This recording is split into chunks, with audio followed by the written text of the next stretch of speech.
I hope we are right here kay kung dili mabash yung tani. Vegetables are yummy, yummy. In your tummy, tummy. They make you big and strong. Yay! Okay? Okay, lami kayo. Hi guys! Good afternoon. Afternoon na ngayon. Nagbabalik ako. Busy na po sa kusina ang yung lola. Pero may nang tag-kusina itong view. Yun lang kasi yung time na makapag-chika-chika tayo ba. So, nagluluto ako ngayon guys. Ang paborito ng aking German na husband. Ano to? Wait. Ano ba to eh? Pork chop. Pero wala siyang taba. Tapos, kasi hindi sa mahilig sa taba dito guys. Tapos, itong mushroom, gagawin kong mushroom sauce. Lagi nyo na lang itong nakikita. Yan lang lagi yung inaano ko, mini-mention ko dito lagi sa bahay na niluluto ko. Pork chop na may. Then, nilalagyan ko ng mushroom sauce. Kakauwi lang namin. Alaunan. Ano na dito guys? 1:35 na. Wala pa kaming lunch. And may karne ako dito guys. Oh, lubuhin ko yan siya. Pero bukas na. So, ngayon, mamaya, pagkatapos namin kumain, i-chop ko siya into adobo cut, tapos i-marinate ko para bukas. Kasi paborito ni Mr. din yung adobo. Mga pinagmamalaki natin mga Pinay, adobo, paborito nila dito. Nag-ano ako guys, nagsusort kami kahapon ng mga gamit ba, para nag-put away kami ng mga ibang gamit kasi mabigat siya sa shelf, kaya pala siya na yung na parang mahuhulog siya kasi dahil mabigat siya, madaming platito, sinusort ko siya ng iba. Ang iba, papadala ko sa Pinas pero hindi ang plato, hindi pwede ipadala ang plato kaya mabasag. So, change ko ang light, my favorite light. Ayan, so magluto tayo guys. Luto muna ako, tapos babalikan ko kayo pag maluto na. Pina-fry ko lang yan, tapos yung gisa-gisa lang yung ating isa-gisa lang natin yung mushroom at saka yun na, lunch na namin yan, madali ang lunch, saka sauce lang dayon. Ito yung ginagamit kong sauce para dyan. Ito, dalawa yung ginagamit ko every one kasi mahilig sila sa sauce expected sila dire. Pero rice ang kakainin ni Frank kayo, hindi kami magluluto ng pasta or let's see. And I will come back later. Malamig pala dito ngayon guys. Malamig kaya naka-jumper ako or naka-taas bukton. Yan, jumper. Before sa Philippines, hindi man jumper yung tawag ko nito eh. Jacket yung tawag ko nito. Pero dito, jumper pala. Jumper pala siya. Nag-vlog ko while video chat guys. Tinanong ko yung mama ko kasi very good din sa mga vitamins sa mga bata kami. Lagi kaming kumakain ng gulay. Tapos sabi niya, kain kayo ng kalabasa dahil kalabasa para sa mata. Kaya ngayon, kaya nagluluto ako ng mushroom. Tinanong ko, anong vitamins ng mushroom Ano vitamins ba? Sa mushroom? Ano vitamins sa mushroom Iron? Iron na calcium. Calcium. Ay. Kasi guys, sa bata pa kami, gulay lagi yung ulam namin. Tapos inaano kami ng mama namin, nakain kayo ng gulay dahil ang vitamins niyan. Ganang mushroom mo man ang public post na manubo doon sa Naikila. Manubo na dahil nino, na may makahilo na mushroom. Kunya kay kana kay tinanong man na buyo man na siya kanang sa ngalan na organic mo na. Organic. Hindi ko alam anong vitamins ng mushroom. Basta dito lang ako nakakain ng fresh na mushroom sa Germany. Sa Pilipinas, hindi ako nakakain ng fresh mushroom. Potassium. Guys, comment down below kung anong vitamins ng mushroom. Sabi ng mama ko, potassium.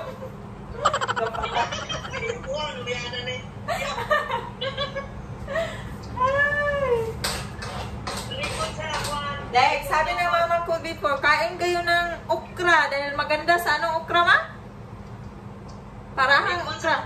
Paligon daw sa bukog para matibay ang bones. Okra. Mura na siya gumuya sa lawas ba? Mura nag-oil. Oil sa glawas. Puro mo. Musulod na siya sa mga joint sa imong bukog daw, sa imong tuhod, sa imong iko. Ang kuan. Paligo na siya sa imong tuhod. Ang kuan, ang Sa anak, nabiti, makagis ni mo tiyan. Dali ba kung lifeboy, no? ang Lifeboy, ni balik, kapagkaraan sa una ba? sama na, Lifebuoy. So, tapusin ko muna tong mushroom dahil vitamins na ba nito? Potassium, calcium, at iron. Potassium, iron with calcium. Yeah, vitamin A to Z. Hindi ko alam. Tanungin natin si Frank anong vitamins ng mushroom. Tanungin natin si Frank. Where is Frank? Frank, can I ask you something? Mom is expert on all the vegetable vitamins. But I asked her about mushroom. What's the vitamins you can get in mushroom? She cannot answer. She said potassium, iron, A to Z. Anyo, what's the vitamins of mushroom? I have no idea if there is any. There is, of course there is. It's a vegetable. It's a vegetable ang mushroom. Why does she have this here? So what's the vitamins of mushroom is a vegetable? Yeah. Okay. I hope we are right here kay kung dili mabash yung tari. It's good in the tummy. Show that. It's good in the tummy. The mushroom honey. To make you big and strong. Yeah. Vegetables are yummy. In your tummy. They make you big and strong. Yay! Okay, lamig kayo. Look at the face here. That Francis. face you should see. No, you should come from the other side. Yeah, look at that. Who is there? Huh? Salivating. Is that it? Salivating? Yeah. Yeah, look at that smile. Talking, nag-chit-chat sila sa yung papa. Yeah, come on, I clean your mouse, eh? Okay, Mama will cook the mushroom, vitamin A to Z. Google that, Google. Si Frank, wala daw vitamins. Say hi, guys. Hi, guys. Nakoy question ni mo, Rem. Unsay vitamin sa mushroom? Unsay vitamin sa mushroom? Di katubag sila. Walay vitamins mushroom. Google na to. Unsay vitamins mushroom? So guys, natapos na akong niluto guys, oh. Nara yung pritong pork chop, yung mushroom. Tik kayo ang sauce, pero ano tingnan sa camera, no? Then tapos ang pasta, nagluto na lang ako ng pasta ni Frank kasi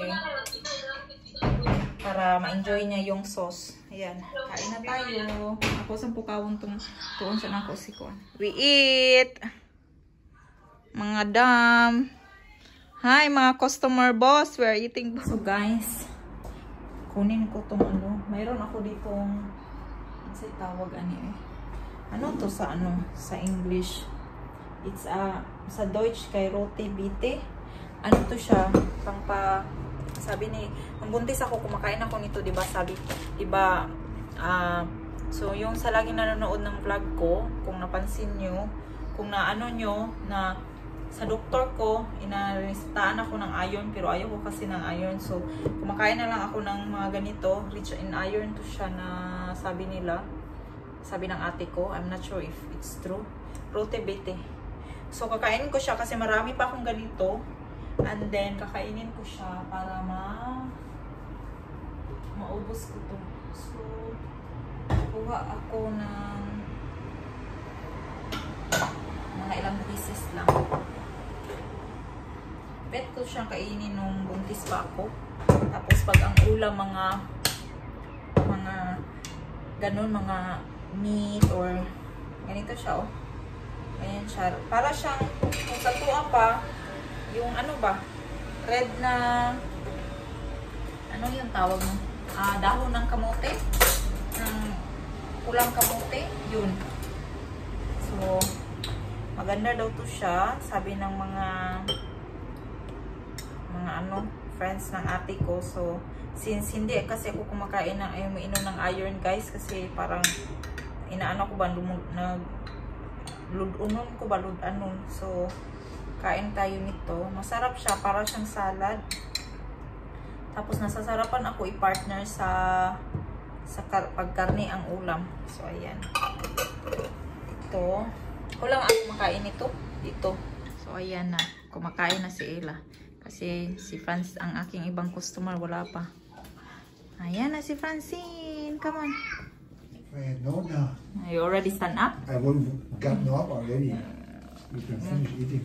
Frank was thinking I'm not making his pasta. That's why he's still staying in bed, guys. Yung tanawa rong pag-abot niya sa misa. I stayed in bed Yeah. with Francis. Kaon na sila, oh. Kain. Hangul ning mga pasta ning mga kugol. Do we have enough sauce? So many, Oh my no? God, we can we can give that in the whole house. Yeah, I made so many sauce. Kain muna tayo. Eh. Oh, she got rote Beete even. Yeah, Frau is here. I'm sick. You look like Francine. You want that? Yes, Okay. I want this. Now,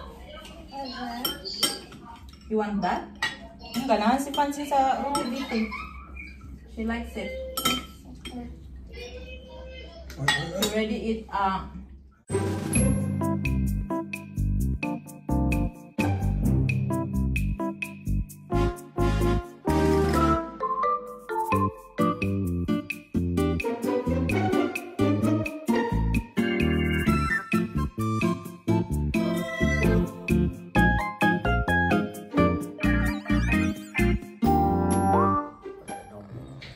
that's what you are normally with abs.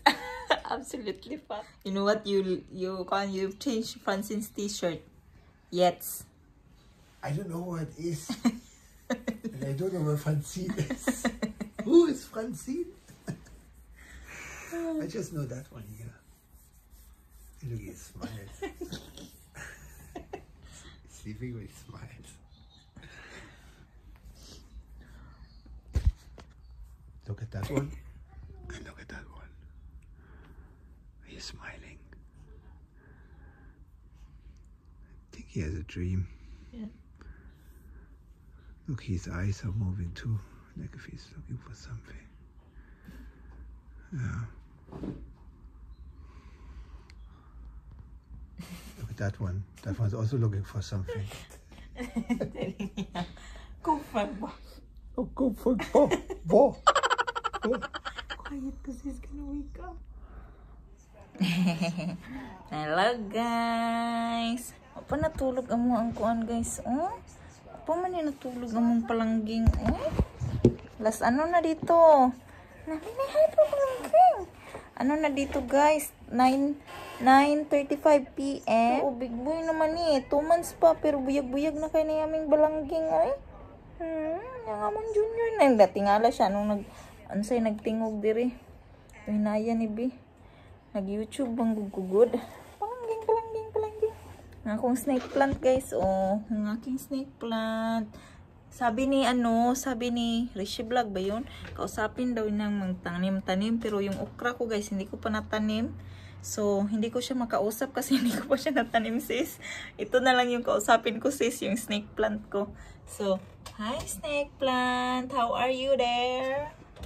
Tumubo ka ha. Huwag kang mamatay kasi murag kuan ko guys. Murag malason ko sa mga tanim-tanim, mga di kay ko tubuan tanom. So ayan, hi po guys. Snake plant. Hi snake plant namin. Palangging ay isugtari dong. Di ba kadaog sa iyang liog. Na hi snake plant namin. Aking mama and baby time before sleeping. Yeah. Di ba man ka-focus ang palangging ay? Pa ni ka-focus. Paanuhin ko to guys, patulugin. Tapos maghugas ako ng bottles. Tapos gagawa tayo ng gagawin natin yung pinapainom kong Frank magabi, yung para sa panggayuma. Panggayuma ko sa kanya gabi-gabi. Kasi ano guys, pinapainom ko yan siya ng ginger lemon tea para i-boost yung immune system niya. At saka, maganda din sa katawan yung ginger lemon tea. Pero ako ba, hindi ako pwede sa lemon guys kasi may hyperacidity ako. Pag umiinom ako ng lemon, kaka-hyperacidity ako. So, hindi siya maganda para sa akin. So, nung buntis ako, lagi ako uminom ng luya, yung ginger. Kasi para sa mga panuhot-panuhot ba. Ano yung panuhot sa Tagalog? Mga, hangin-hangin. Yung mahangin sa tiyan. So, guys, libot-libot ka dun. Patulugin ko muna to sila. Mga sakop na ko. Patulugin ko muna yung mga kasakop ko. Para makapag-continue na ako sa trabaho ko sa gawaing bahay. Hello guys! Nagbabalik ako. Natulog na sila lahat guys. Ang mga kids, I mean. Tulog na sila. Si Francine din. Natagal niya matulog kasi nag-nap siya kanina. At nagising siya 7 PM. Nabudlay si Franco patulog. So ngayon guys, kakatapos ko lang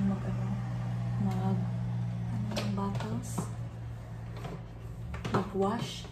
Tapos, ang last na agenda ko tonight, before ako po matutulog, nagawan ko si Frank ng tea. Nagawan ko siya ng tea. Ginger lemon tea, ang aking gayuma.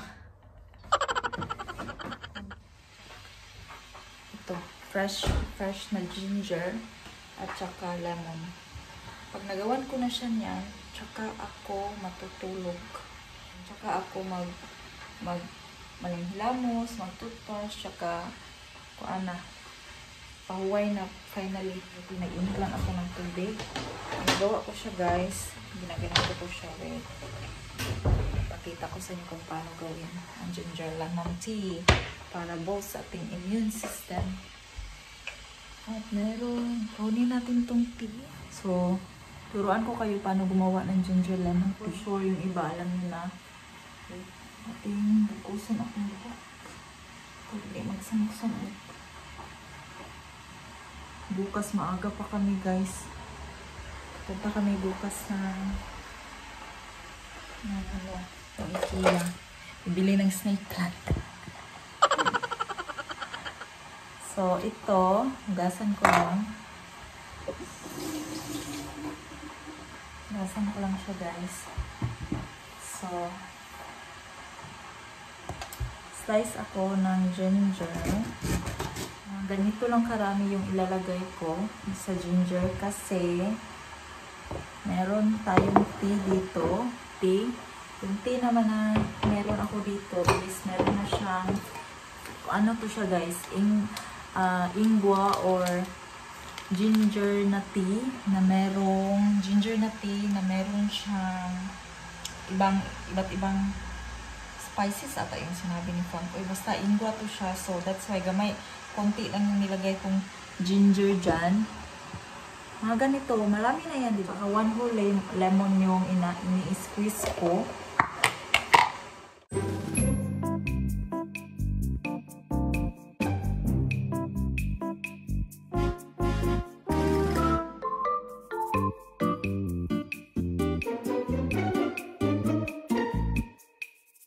So, ito na siya guys. Ni-squeeze ko lang yung 1 whole lemon. Then, a bit na konting yung pinakita kong slice ng ginger at saka yung tea na pinakita ko na ingwa tea siya or ginger tea na may ibang spices. And then, hindi ko siya nilagyan ng sugar. At ganito kalaki. Malaki yung tasang ginagamit ko kasi para hindi siya masyadong hindi siya masyadong aslom ba? Hindi siya masyadong sour at saka hindi siya masyadong maanghang, 'di ba? Kasi ang ginger maanghang siya. So, tapos ibibigay ko na to ni Frank sa opisina niya kasi nandun pa siya. And then pagkatapos nito, mag skincare kadali. Kunting skincare lang, hilamos, toothbrush, at saka yun. And then, that's all ang aking araw. Natapos na din. So, ito yung laging ginagawa ko paggabi, guys. Nag-prepare ko ako ng mga bottles para in a day na yan, para hindi ako paulit-ulit ng hugas bitaw ng bottles. So, kaya ginagawa ko ganyan. So, ito yung every night routine ko. Ganito talaga, nag-e-end talaga ng paghuhugas ng plato, paghuhugas ng bottles, piniprepare ko, naglilinis ng kusina, at saka lastly itong tea kasi ko na siya. Simula nung before pa ng COVID, gumagawa ako ng tea pero hindi ko nilalagyan ng lemon. At gumagawa ako pero hindi always ba. Pero ngayon, nung nagka-COVID, gumagawa na ako nito talaga every night sa kanya. At I think it's good naman para kang Frank kasi siya yung lumalabas lagi, diba? So I think it's really good. Then ako naman nagti-tea ako pero paminsan-minsan lang din kasi hindi ako masyadong mahilig sa tea. Coffee lover talaga ako kasi same ni Frank. So ayun na guys, wala na akong daldal para makapagpahinga na ako. That's all for today's video natin. Salamat sa inyong panunood. And thank you all for watching, and I hope to see you again on our next video. Please guys, don't forget to like and subscribe if you are new to my channel. Bye bye and have a good night everybody, and God bless us all.